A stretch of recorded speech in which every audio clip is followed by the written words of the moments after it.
Hello, I'm Ollie and this is Criminally, where I talk about crime, pulp, horror, that kind of thing. Today I want to discuss the concept of finishing an author's work and ask whether or not it's a good thing to do.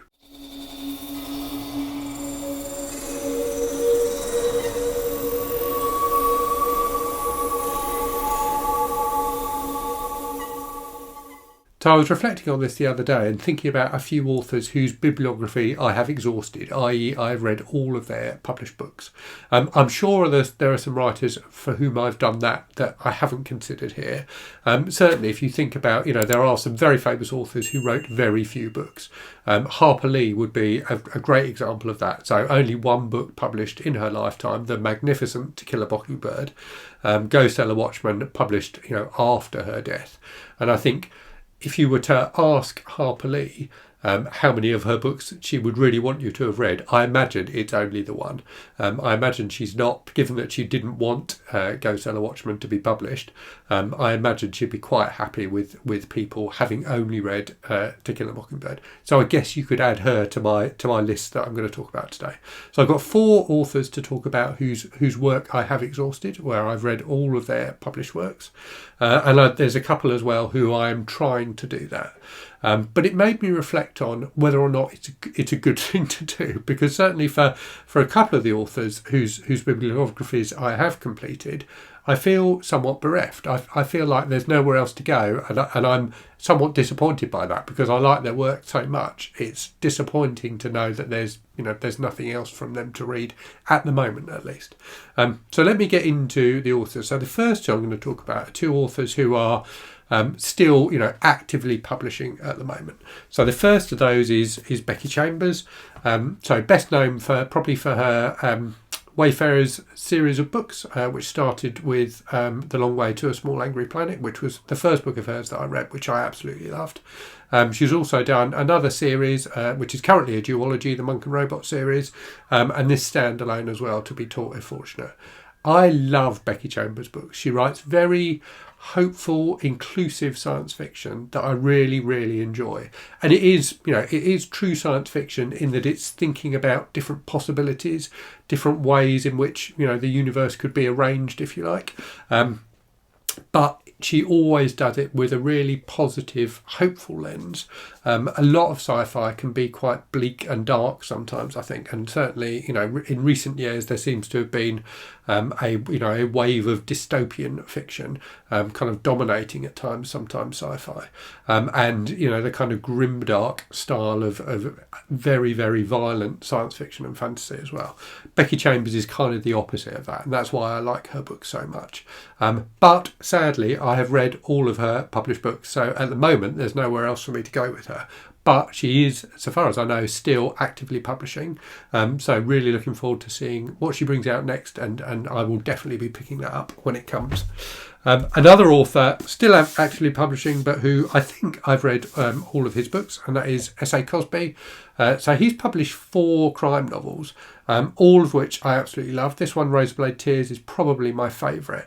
There is on Amazon another book by S.A. Cosby, and I'm not 100% sure if it's the same S.A. Cosby. It seems to be a kind of YA thriller.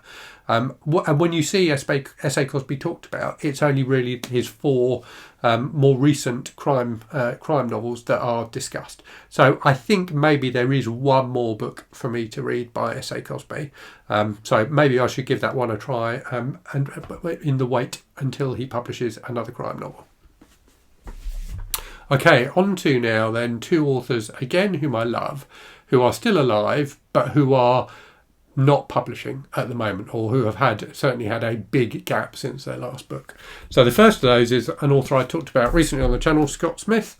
So he's only published 2 books. This one, A Simple Plan, and a horror novel called The Ruins, both of which are absolutely excellent. More recently, he's turned to kind of screenwriting and film producing and things like that, so doesn't seem to be actively publishing fiction anymore, which is a great shame because I really, really love his books. There's kind of a relentless feel to them, which is incredibly compelling and really speaks to me as a reader. So I would love to see him publish another novel, but it feels like he has other priorities at the moment, so I guess that's fair enough. Another writer then, and a writer I think who perhaps was spoiled by the success of one particular book. And that book is this one, Gone Girl, the writer being Gillian Flynn.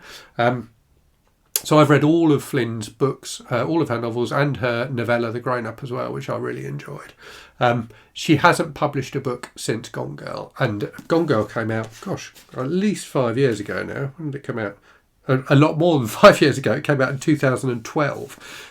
I suspect that perhaps the runaway success of this book was a bit daunting for an author whose books have been reasonably successful before, but nowhere near as successful as this one. She has been writing, like Smith, screenplays, so she wrote the screenplay for the movie Widows, adapted from the excellent book by Linda LaPlante. So she's still working, but she doesn't seem to be publishing fiction anymore.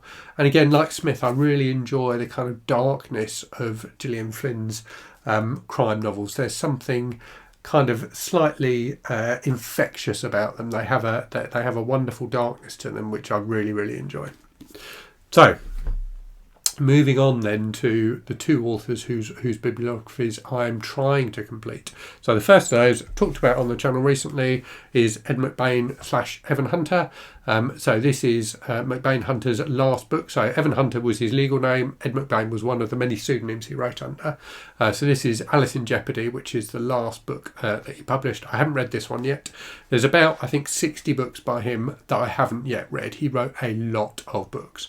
He wrote about 120 novels. My favourite author of all time, so slowly working through those, but I will definitely be very sad when I finish the final one, because he's dead. He died in 2008, so there is nowhere else to go with McBain Hunter.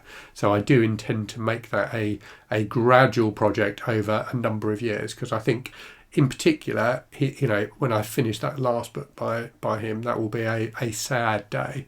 With Smith and Flynn, there is always the hope that they will publish some more, but who knows? They don't seem to be actively trying to at the moment.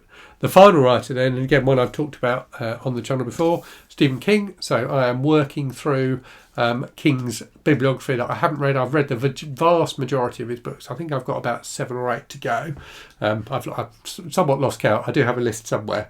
So yeah, I really, really like Stephen King. Obviously still actively writing, but sadly he is getting on in years. So I don't know how many more books he has in him, but I'll keep buying them as long as he keeps writing them.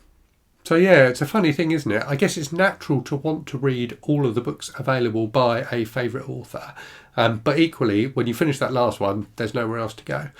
So do let me know what you think of this in the comments. Let me know if you think it's something that we as readers should strive to do, to read every book our favourite authors have written, or should we pace ourselves a bit so we don't run out? Let me know what you think in the comments. And as always, thank you very much for watching. I hope you're safe and well out there. Hope you're reading good stuff, and I'll speak to you again very soon. Cheerio.